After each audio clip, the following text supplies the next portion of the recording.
Hi, it's Angela at LTV. I have to tell you, I do love this book. It's called Dinner with Jackson Pollock, and it's art, recipes, food, nature, and everything in it makes me just so happy I could cry, seriously. And tonight, at the Springs Tavern, they are having a special dinner in honor of Jackson Pollock's birthday. And they're going to be serving some of his favorite recipes because he and Lee Krasner were not just painters, they were entertainers, and they had all of these artists and friends over in the Springs. And tonight, they're having this cool dinner. So we had to cover that. Let's go.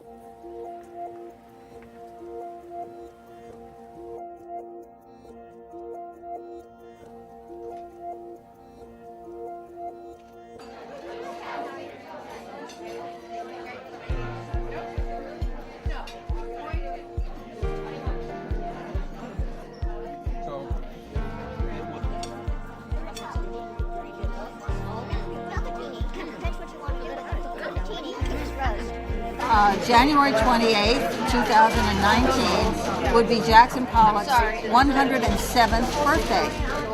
So we're celebrating tonight at the Springs Tavern with a special dinner taken from the cookbook, Dinner with Jackson Pollock, which includes recipes that were from his family and things that he learned how to cook himself and things that he enjoyed with friends. Well, we're a local, community-focused based restaurant with a lot of history and ties back to Jackson Pollock, who would have been 107 tomorrow on his birthday. And we'd like to support the local community. And we have ties with Helen Harrison at the Jackson Pollock House, and we just thought it would be a really nice community-based event, offering some good food and art and good conversation. Jackson Pollock's work is unbelievable. It's still here. It's still a part of our life. There's just something very, very special about his work. So we chose a few of some very delicious recipes. A lot of people don't know, in addition to being an artist, he was also a very good cook, and he liked to entertain. The bouillabaisse is a really wonderful meal.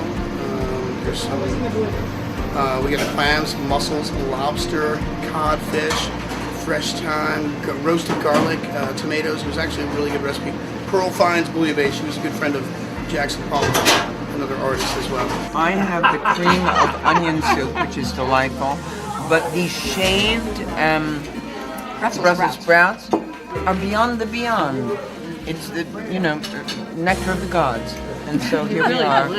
Hello, Jackson Pollock, wherever you are. We love you. Wonderful spaghetti sauce that was taught to him by Rita Benton, who was the wife of Thomas Hart Benton, who was Pollock's teacher and mentor, who apparently, according to legend, was the first to serve him spaghetti.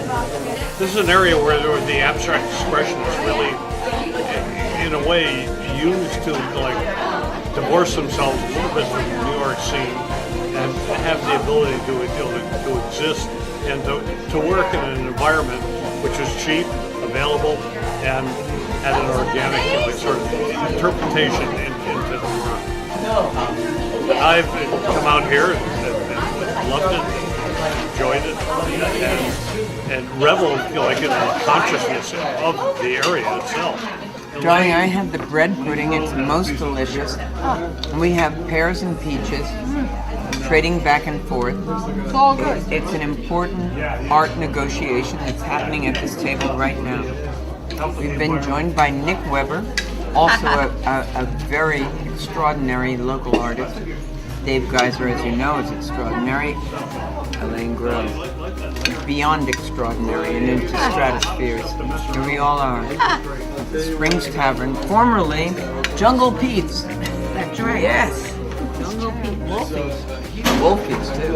Well, I think that the important legacy is that he and Lee Krasner, his wife, were magnets for the other artists because they lived out here full time. They were not summer people. They were full-time residents. So when they moved out here in 1945, their friends would come out to visit, look around the neighborhood and say, hey, this is a pretty nice area. Why don't we get a place out here? So pretty soon this became the real hub of the artist community, and it continues to be so today. I'm really having a wonderful time writing a book about Lee Krasner. And I think of her as being a very, very important artist, very important abstract expressionist artist, and certainly a very important woman artist. She was really the kind of the leading artist in the women's movement.